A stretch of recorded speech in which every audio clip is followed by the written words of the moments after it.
Hey everybody, Ron here. And last weekend, as I'm recording this, I went to an event called Grand Gathering 6. It is the largest Super Show event of the year, and this is a weekend of playing Super Show and just hanging out and having a great time.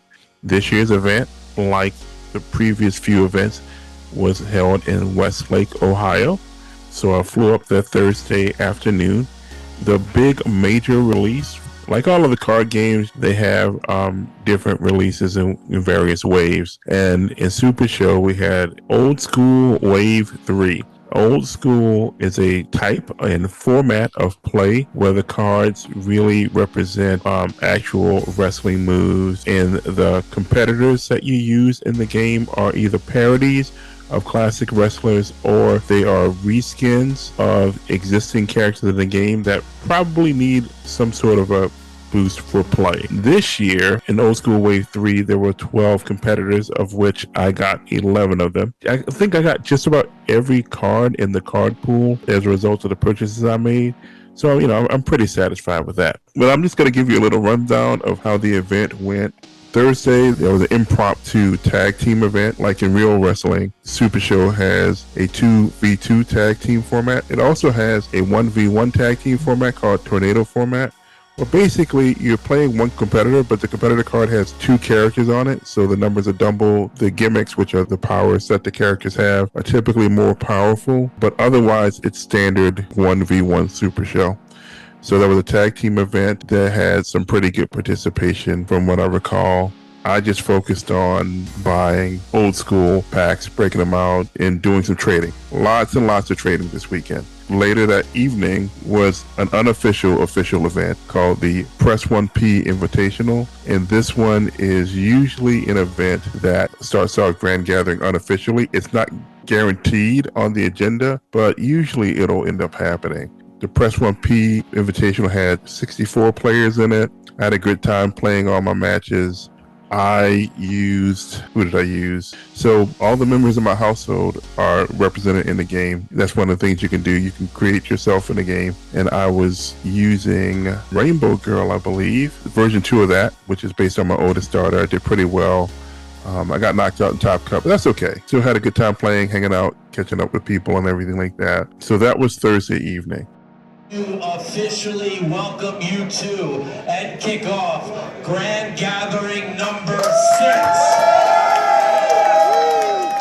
And then we went into Friday morning. Friday morning was the first major event, was the Worlds event. And the winner of that match would get a shot at the LFF World Championship, which is the highest title that you can get. Because like in real pro wrestling, Super Show also has title belts, and the World Championship is the top one. I played in that one. There were like almost 80 players in that one. That was a single elimination tournament. I played my wife's character, Aurora Ace of the Air. Advanced pretty far. I made it to the quarterfinals in that before getting knocked out. So, doing pretty good here. But the main thing is I just had a bunch of fun just playing the matches and catching up with people.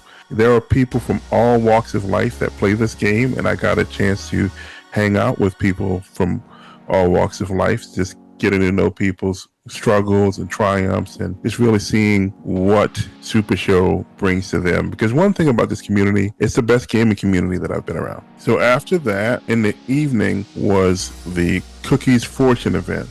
Now, the Cookies Fortune event, if you know anything about wrestling, it's the equivalent of the Money in the Bank. The lore behind the Super Show Fictional Universe, the Legendary Fighting Federation, is that it was actually fought in the basement of Chinese food restaurants. They had the fortune cookies and everything like that. Actually, the original packaging that the game came in, because it was cheap, it came in Chinese food boxes. So there's a little tidbit for you. Anyway, Cookies Fortune. 98 players in that tournament. I played the perfect assistant, who's based on the wife of an older player in the community. Did pretty well there as well. Made top cut in that. Had a great time. Got knocked out pretty early in that top cut. Still made top cut. Just had a good time.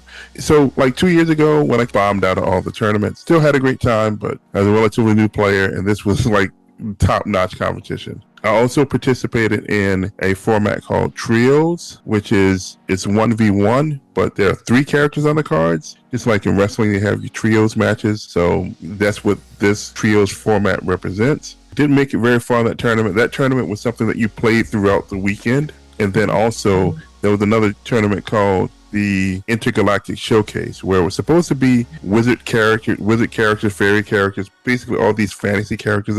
And Rainbow Girl, my daughter's character, is one of those characters because she's kind of like, she has a unicorn spirit guide and does kung fu and all this kind of stuff. So it's in that division. So that's what I played. That was a tournament also played over the entire weekend. I actually made it to the semifinals in that, but that tournament did not finish during the weekend. So I have to play that semifinal match online, and we'll see how that goes. Just had a great time playing my daughter's character and talking to people. But also Friday night, there was an event called Super Mania. So remember all those parody characters I talked about from the old school division?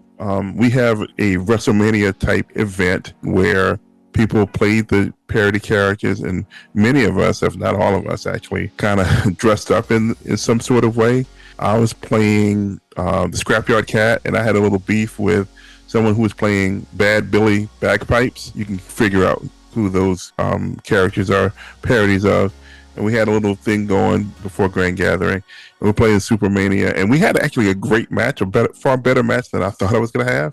I ended up winning at crowd meter 4, which is almost the top crowd meter. I'm talking a whole lot about myself, but this is kind of how the flow of things go. Like, there are always events going on. People, and if they're not playing in events, whether they're like national level events or regional level events or even local events, because I'm actually a general manager for a local play group based out of a store, and that title was defended twice this past weekend. People were just playing matches for fun, friendly matches. I certainly did that. Also, I did a whole lot of trading.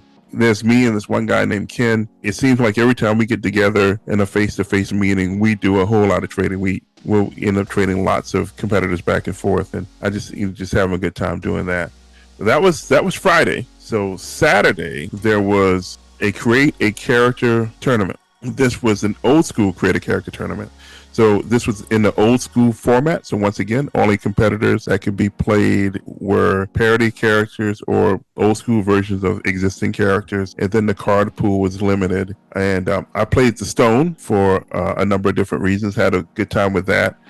I didn't top cut that, but I had a great match with one of the other guys playing the Stone. We had a play-in match, and we just had a great little back and forth. Had a great time catching up with him. He ended up beating me, but that's fine. The main thing is I was just having fun. So, played more friendly matches.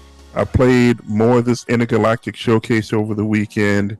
I had to GM for my store title belt. That was later Saturday night. I should not fail to mention. Speaking of national titles, I went into the weekend as the LFF Trios champion. So I actually had a title going into the weekend. And Saturday afternoon was my title match against a really tough player and a really, really tough character. And I was at a disadvantage. I ended up dropping the belt. I had a good game, though. Really happy for the guy because it was like his 4th attempt at getting this title and at Grand Gathering.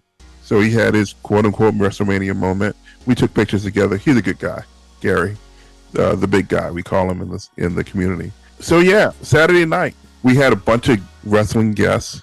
We had Chris Bay, who got paralyzed over a year ago. It was great to see the guy actually walking.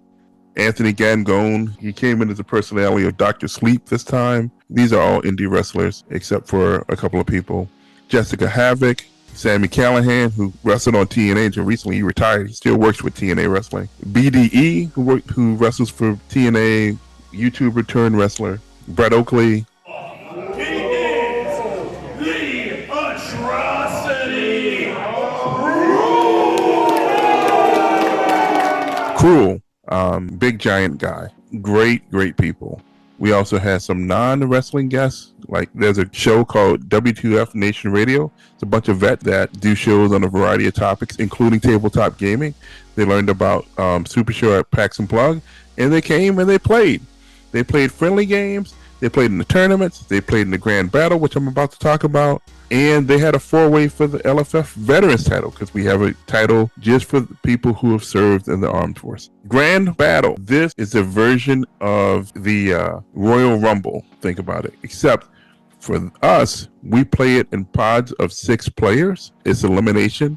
There are cards with over the top in the name, and those over the top cards, basically the cards that will act as finish cards to eliminate your opponents. We had 100 players in this thing, so there was like 16 total tables of various numbers. That broke down, so that was great. Then I got eliminated pretty quickly, but not before eliminating a guy that we like to give a hard time. He's a really, really good player. That's why also his character personality, not him personally, but like his kind of gimmick personality can be annoying. So it was kind of fun eliminating him. But then I got eliminated quickly. Anyway, after that, I played a draft called the Master Dasmodius Challenge. And this was just kind of a wacky format where you drafted these characters, used the character card of one and the finishes of the other. You drafted a card pool and you played matches, and you drafted prizing. This was a memorial for one of the guys, not a founder of the game, but like one of the pillars of the early community. And that was pretty much the last. Well, no, it's not. Sorry. And then went into Sunday. Sunday was the tag event. I tag teamed. I'm a Michigan alumnus, and I tag teamed with an Ohio State guy. But the only reason why I would even do that is because of Supershow. Because for me, this community supersedes any of that college football rivalry. Plus, I was doing it for the culture. We jobbed out, but we had a good time. We had a good time playing our matches. And then I played some 24/7 games for the Play True title, which is a title that you play for if you have a character that you've commissioned for the game. I won it a couple of times, then I dropped it. And that was pretty much the show for me. I had a great time. I just wanted to talk to you folks about this event and what goes on with it. If you ever play Supershow and you get into the community, I highly recommend checking this Grand Gathering out, or really any Supershow in-person event at conventions, be it Origins, Gen Con, Dragon Con, Southern Fried, PAX Unplugged, wherever. Thanks for watching, and until next time, see you later.